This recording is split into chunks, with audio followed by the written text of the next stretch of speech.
What is going on, everyone? It is Mike. Welcome back to Tech 24/7 TV. We are talking about the Apple Magic Keyboard. Here I'm using this for the 12.9-inch 2020, and I think I'm going to say I'm a fan. So I've been using this for about 4 days, and this is probably the most solid first pass at a keyboard, which makes sense, right? It's their own product, but it works extremely well. It's a little bit on the heavy side. Now, it's not as heavy as I thought. You know, some people that reviewed this were commenting about how heavy it was taking it out of the box. And while I agree with them, it is. It's about as heavy as the iPad. But I think that comes from the perspective of someone who doesn't use an iPad with a keyboard all the time. So it's not any heavier than using it with or it's not remarkably heavier than using it with the Bridge Pro or the Logitech Slim Folio Pro. It's not, dramatically heavier. So that's what I would say. That's a little bit to my shock. Now, what I can tell you is that this outside is the same, soft touch material that Apple uses on their most recent generation of the keyboards. It's a little bit different texture from the Smart Keyboard Folio from last year, the first generation. Here, you can hear my son screaming in the background because he's going in the pool, jumping in the pool.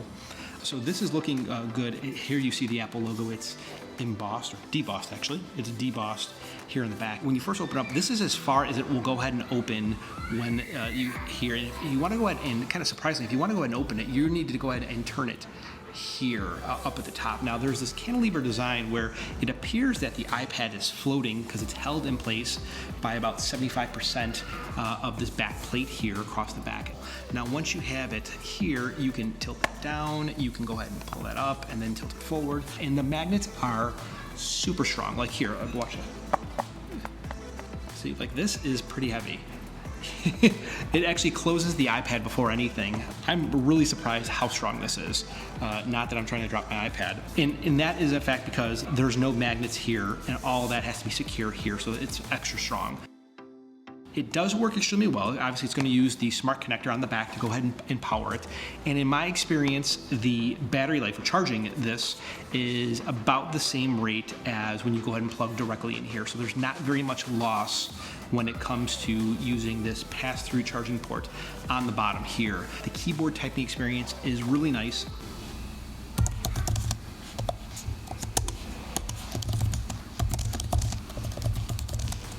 Compared it against the 2020 MacBook Air, and it felt just the same. I think I like the MacBook Air typing experience just a little bit more, but the keyboard experience is wonderful. The trackpad experience is just like using the Magic Trackpad 2. It's just a little bit too small. I'd say it's ½ inch too small, vertically and horizontally as well. I wish it was a little bit bigger, but I would not want to have the sacrifice of keyboard space or the size of the keys in order to get a bigger trackpad. Also, the function keys, I wish there were function keys here along the top to go ahead and give me quick access to volume, display, brightness. That would be great. Unfortunately, those aren't there, and that's the case. I wouldn't want those to come in at the expense of keyboard's real estate either, but it would be nice if there was maybe some kind of capacitive buttons along the side here where you can just kind of raise or lower the volume. That would be kind of cool. The backlighting on this keyboard is really good. It's nice the way that it just kind of softly comes on when it opens up. The backlight's always on. You can't change the timeout duration, which I wish that you could, but you can change the brightness by going into the keyboard configuration inside of settings. And it would be nice to have somewhere to hold the pencil. But that unfortunately is not it. I'd say for a first pass, this is a very solid first pass. Obviously, they're not new to making keyboards, but this is a brand new product. Now, a couple things that I think I don't like. The number of viewing angles, at least usable viewing angles, for me are sufficient but not ideal. I maybe like to have this bend back just a little bit from here on this cantilever. That would be great. The effort that's required to take this off, even though those magnets are that strong, is great, which is why you have this area right here to go ahead and slip your fingers in and just pull it apart. Because it's not magnetized, these have to be even stronger to hold the entire weight of the iPad, and it's very strong, and obviously it holds it. You just saw that. Now, I do like this a lot. I would say at $300 or $350, if you are someone who uses your iPad strictly as someone, as your primary computing device, it's definitely something you want to take a look at that dollar amount. You can, get a cheaper alternative, whether it's the Bridge, whether it's just the Smart Folio keyboard and buying a trackpad separately or getting a mouse. You can get it a number of different ways, but it's quite questionable. I mean, this is for someone who is using this obviously as their laptop replacement, but here's my thing.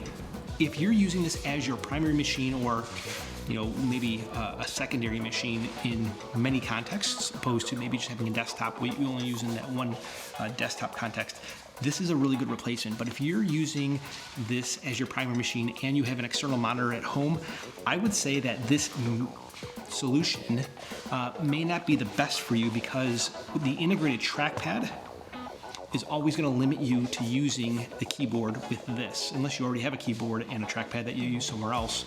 I use my iPad both, at home, in the office, on the way to work. When I'm at home, I'm docking my iPad more likely. If I want to connect it to my monitor, it's definitely not going to stay inside of this. And I already have a keyboard that I use. I already have a mouse that I use. I already have a trackpad. Because it's $350, if I were to use this at my house with my Thunderbolt display, even though it would work, I would have to use this keyboard and I have to use this trackpad, and I really don't want to do that. I want a full-size keyboard and a full-size trackpad to get the most out of it. This is a little bit too limiting, and I don't think that many people who come to look at this have that experience, and that's why I say it's a little bit unique here.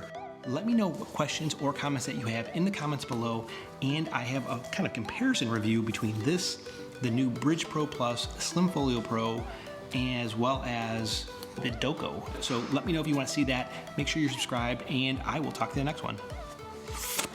No, build my dragon. No, build my. No, build my dragon. Why? I want to build my dragon. No, build. Dragon, dragon, dragon, dragon, dragon. Dragon! No, you build my dragon. I thought you want to build my dragon. Now. No. That is. Whew. Wow, he is yelling really loud. He's having a lot of fun. Hopefully it's not too distracting. 1, 2, 3.